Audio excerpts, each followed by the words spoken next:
tous. Alors, dans cette vidéo, j'aimerais faire avec vous une récapitulation à propos de la leçon de la transfusion sanguine. Bien sûr, et on va parler aussi de ces règles de compatibilité. Bien. Alors, vous connaissez déjà le rôle du sang et la composition du sang. C'est déjà vu dans le premier semestre, donc je vais pas y retourner, mais on va continuer. Je vais me lancer directement sur la transfusion sanguine. D'abord, qu'est-ce que c'est que la transfusion sanguine? Premièrement, on doit définir ce que c'est que la transfusion sanguine. Bien, pour transfusion sanguine, c'est une pratique thérapeutique qui est faite seulement par les gens de la médecine, pas n'importe qui pourrait la faire, bien sûr. Donc, cette transfusion, ça consiste à faire injecter du sang au patient, le patient qui est le receveur. Donc, on a un donneur et on a un receveur. Eh bien, pour le donneur, ça veut donner, le donneur donne seulement des globules rouges, les GR, des globules rouges. Mais pour le receveur, qui est le patient, on va voir les cas dans lesquels, normalement, les cas dans lesquels un patient doit recevoir du sang d'un donneur. Ce sont des cas de blessures graves ou où il y a une hémorragie sanguine, ou encore dans les cas de pathologie sanguine. Donc, pour le receveur, pour qu'il reçoive du sang ou du globule rouge précisément d'un autre donneur, il doit y avoir une certaine compatibilité de sang entre celui-là, soit qu'il y ait une ressemblance de sang du groupe sanguin de celui-là, de donneur avec le receveur, soit qu'il y ait une compatibilité entre les deux groupes. Donc, on va parler de la compatibilité après, mais avant d'aborder cette question de compatibilité, il faut d'abord savoir ce que c'est que les groupes sanguins. Alors, vous tous, vous connaissez peut-être, ça fait partie presque de notre culture générale, que les groupes sanguins sont classés en quatre groupes sanguins. Donc, je vais les schématiser ici. Vous tous, vous connaissez qu'il y ait le groupe A, B et O. Donc, le groupe A ici, B, AB et le groupe O. Bien. Mais quand on parle d'une classification des sangs des individus qui se trouvent sur la Terre, ça doit être fait sur un certain critère. Les critères sur lesquels sont basés pour déterminer le groupe du sang de chacun sont il y en a deux systèmes, deux critères disons, ou deux systèmes. Il y a le système ABO et le système Rhesus. Donc, système ABO, c'est très important de maîtriser cela. Système ABO et le système Rhesus, symbolisé par le RH. Donc, ces deux systèmes, pour le système ABO, il comprend deux antigènes, deux types d'antigènes, l'antigène A et l'antigène B. Antigène A et antigène et B, tout simplement. Pour le système Rhesus, on va parler des Rhesus plus tard. Donc, je vais commencer par le premier critère qui est le système ABO. Selon le système ABO, les groupes sont classés en 4, c'est-à-dire, par exemple, on commence par le groupe A.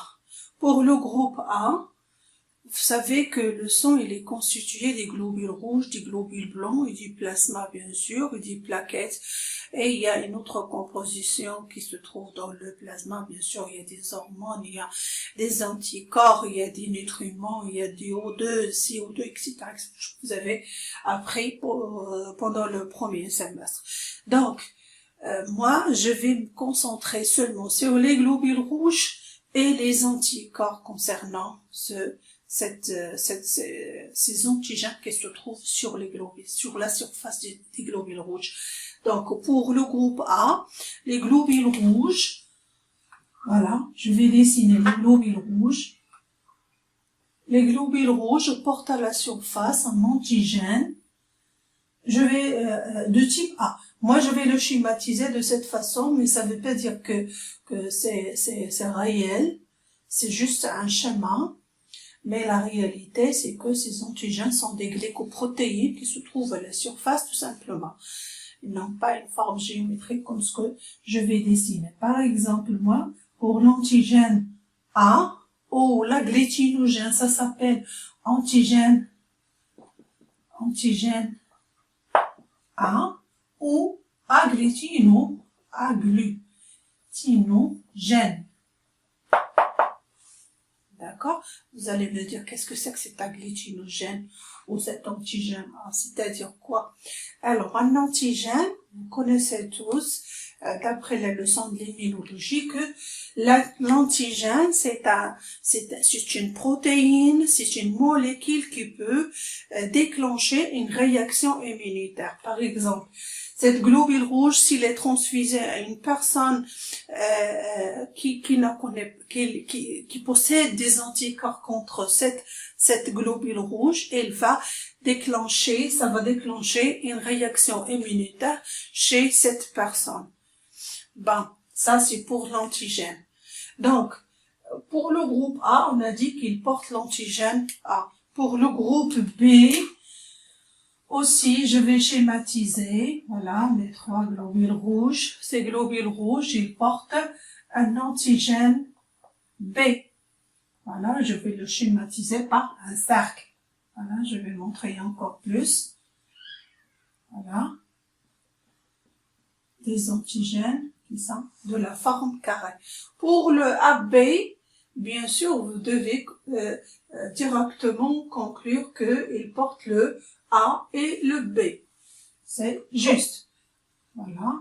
Schématise les globules rouges. Ces globules rouges, ils portent un antigène de type A et un antigène de type B. A, B, etc.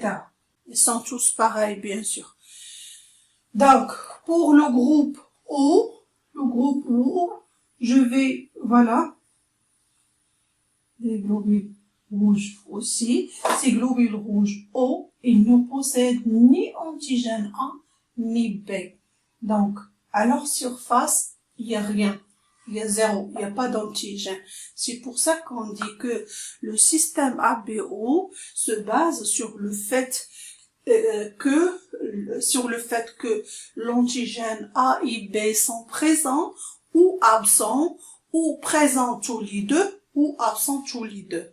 Donc, on a ici présence de A, présence de B, présence de AB, pas de présence, absence des deux. Clair, je pense. Bien, ça c'est pour la partie des globules rouges. Les côtés plasma maintenant, chaque groupe, je vais commencer par le groupe A.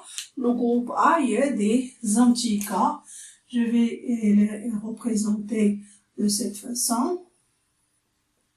Les anticorps qu'ils possèdent, ils doivent avoir une complémentarité avec les antigènes qui se trouvent chez le B parce qu'ils ont des agglutinines anti-B. Hein? On dit, voilà. Ce sont des agglutinines anti-B, pardon. anti-B se trouve chez le groupe A. Agglutinine anti-B, ou encore on peut l'appeler anticorps anti-B. Maintenant pour le groupe B. Pour le groupe B, les anticorps qui vont être présents dans le plasma sont des anti-A. Donc les anti-A présentent une certaine complémentarité avec le A. Donc je vais les dessiner sous forme de carré ici. Donc agglutinine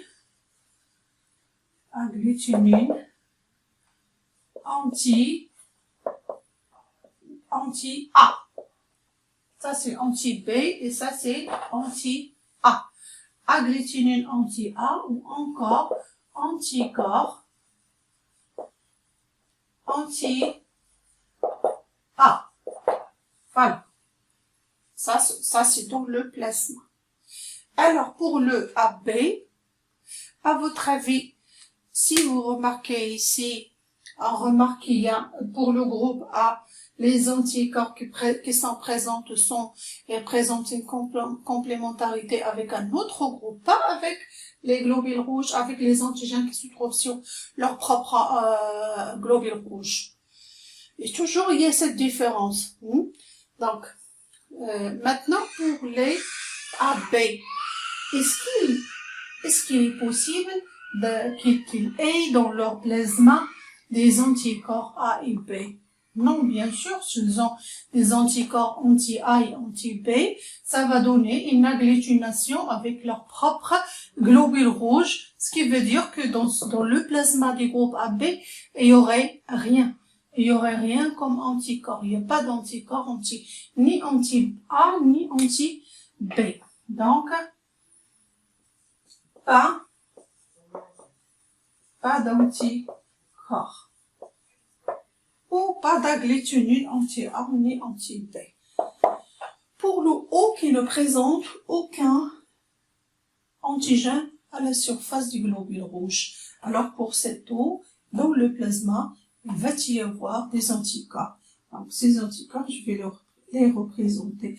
Quel anticorps? Bien sûr, il va y avoir des anticorps anti-A et anti-B, les deux. Donc je vais dessiner les deux. Les anticorps qui présentent, voilà. Donc pour celui-là, c'est anti-B. Donc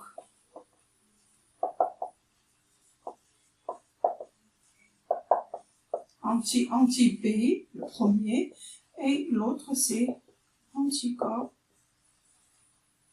anti-A.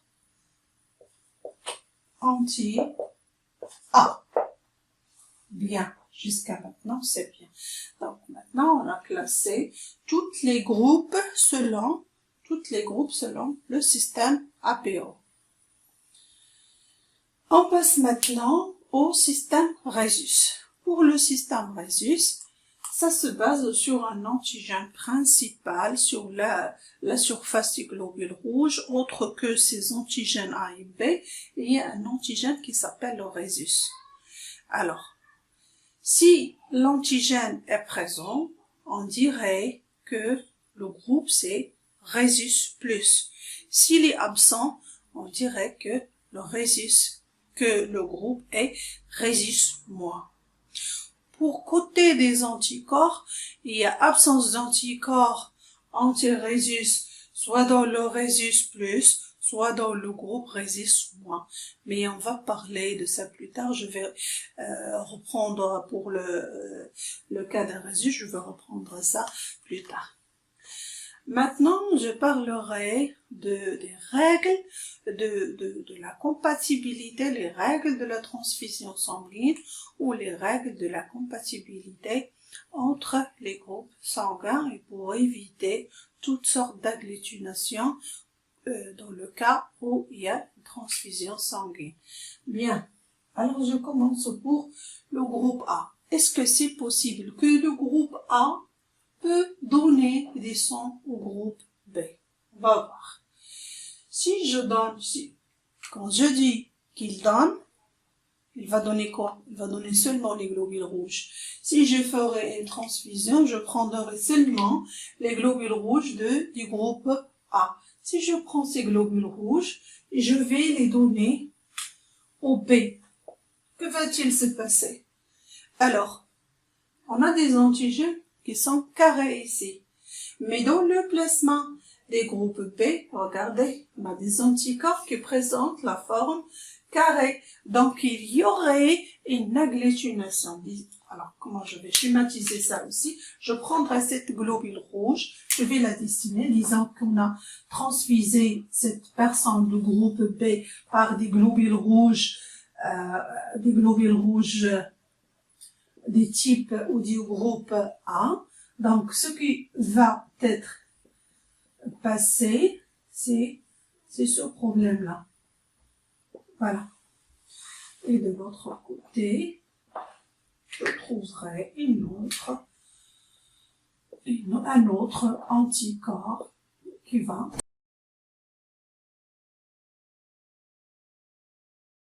Alors, je trouverai un autre anticorps qui va se rattacher à cette globule rouge. Et de cette façon, il y aurait plusieurs globules rouges qui sont entassés entre elles, formant un amas de globules rouges comme celui-là. Ils vont s'entasser, ils vont s'agglutiner, ils vont se coller l'une à l'autre, faisant un grand problème aux patients. Donc, cette transfusion dans ce sens n'est pas possible et ne doit pas être faite jamais. Clair? Donc, cette transfusion, là, c'est faux. Alors, je passe de B vers A. Encore un autre exemple. De B vers A, c'est-à-dire que je vais prendre encore la même chose, des globules rouges avec des antigènes B. Je vais les transporter, je vais les injecter dans le sang des patients. Voilà. Ces globules rouges, ils portent. Mais dans le sang de cette personne, dans le plasma, est-ce qu'il y a des anticorps? Non, il n'y a pas d'anticorps. Donc, c'est possible qu'il reçoive, puisqu'il n'y a pas d'anticorps, donc il va jamais déclencher une réaction immunitaire contre qui que ce soit. Ça, c'est pour le AB. Il n'y a pas d'anticorps. Il peut recevoir le B, c'est possible. Il peut recevoir le A, ça ne fera aucun problème. Il peut recevoir le O aussi et ça fera aucun problème. Bien, j'espère que c'est bien clair. Je passe au groupe O. Pour le groupe O, il n'y a pas d'antigène, mais d'abord pour le groupe AB, on a dit qu'il est possible qu'il reçoit du sang des groupes B, des groupes A et des groupes O. Alors c'est pour ça qu'on l'appelle le AB, c'est un receveur universel. Receveur universel. Receveur universel. Il reçoit de tout le monde.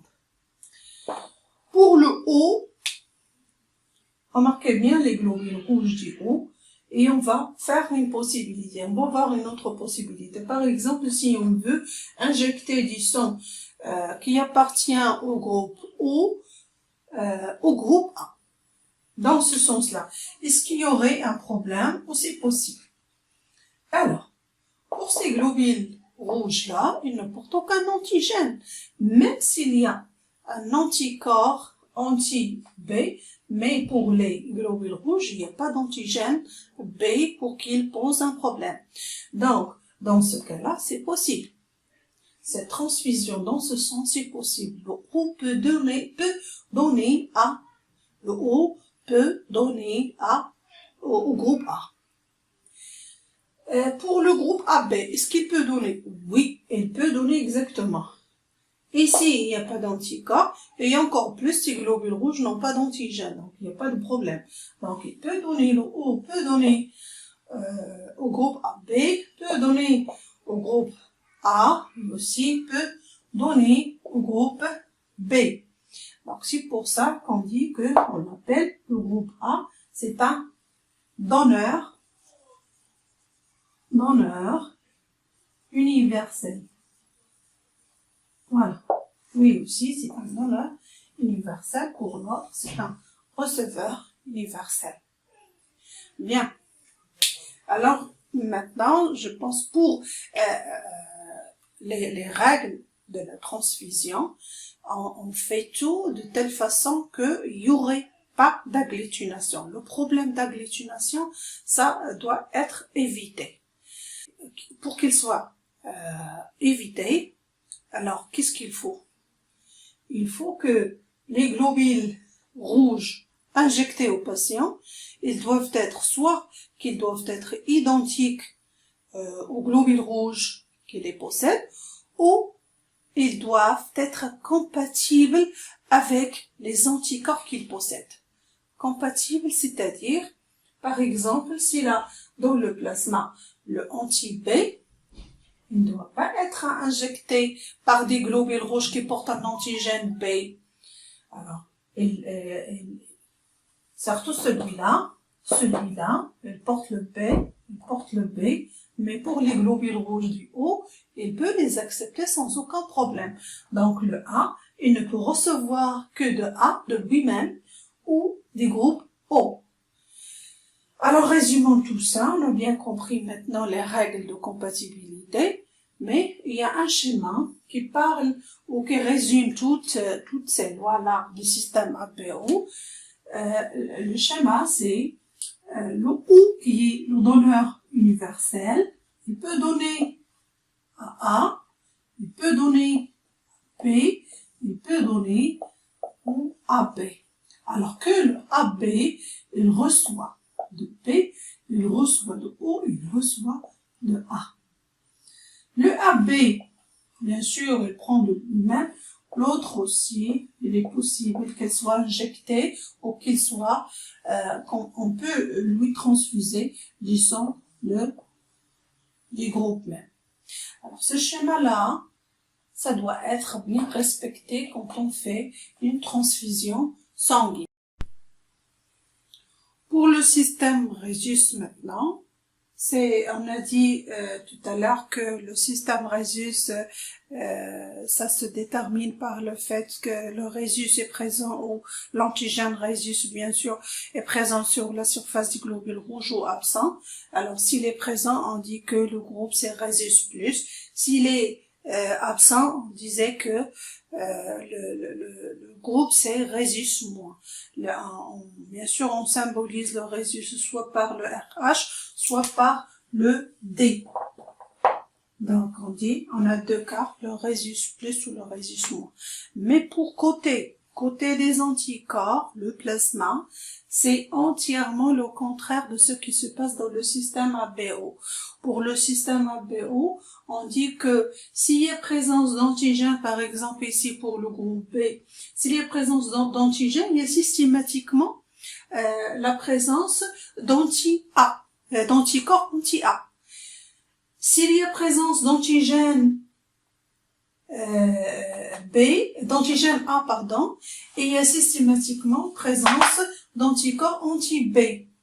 Alors cette règle-là n'existe pas dans le système Rhésus. C'est-à-dire que soit la personne est Rhésus plus ou Rhésus moins, il n'y a pas d'anticorps anti-Rhésus dans le plasma. Alors, il est où le problème de compatibilité ici pour le Rhésus? Une personne qui est Rhésus plus, RH plus, ne peut donner le sang, bien sûr, à une personne Rhésus moins qu'une seule fois. Une seule fois. Alors là, je vais écrire une seule fois. D'accord? Mais dans le sens, une personne Rhésus moins peut donner au Rhésus plus plusieurs fois. Pas de problème. Plusieurs fois. Alors, pourquoi il n'y a pas de problème dans ce cas-là? Et il y a la transfusion dans l'autre sens pose un problème. Pourquoi une seule fois? Pourquoi une seule fois? Parce que quand le sang porte, ou quand les globules rouges portent un facteur rhésus, si on veut schématiser le facteur rhésus par exemple, je pourrais le schématiser de cette façon. Ces globules rouges, par exemple, là, c'est un groupe A rhésus plus ou A plus. Si je dessine ici l'antigène aussi rhésus, ça va donner le groupe, ça va devenir le P plus. Si je dessine il y a absence de rhésus ici, le groupe c'est AB moins. D'accord? C'est bien clair, je pense. Bien. Soit qu'on écrit le AB moins ou AB rhésus moins. AB rhésus moins. Toutes ces écritures sont correctes. Bien. Alors, je retourne au schéma des rhésus. J'ai dit pourquoi il va y avoir une seule transfusion de sang dans le premier sens. Pour la personne qui est rhésus moins, c'est-à-dire qu'il n'a pas d'antigène sur la surface des globules rouges. Alors, quand elle reçoit des globules rouges qui portent le rhésus, il va y avoir une réaction immunitaire directement face à ce rhésus plus, face à ces globules rouges, bien sûr. Le système immunitaire de la personne qui reçoit, la receveur, il va déclencher une réponse dans laquelle ou pendant laquelle il va produire des anticorps anti-rhésus. Des anticorps anti-rhésus. Ça, c'est pour la première fois.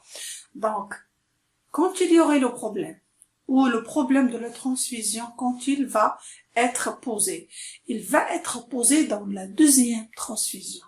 S'il est par exemple une personne, si dans les cas où il y a des personnes qui sont des multitransfusées, ils ont besoin de changer du sang ou qu'on lui apporte du sang régulièrement. Donc dans ce cas-là, c'est le rhésus moins. Il ne doit jamais être transfusé d'un sang qui est rhésus plus parce qu'il va développer des anticorps anti-rhésus. S'il y aurait une deuxième transfusion du sang de rhésus plus, là, il y aurait un grand problème parce que il y aurait bien sûr le problème de la glétumation. Je pense que c'est bien clair, mais dans l'autre cas, on peut bien sûr, parce que les globules rouges de rhésus moins, ils ne portent aucun antigène à leur surface rhésus, donc la transfusion est possible.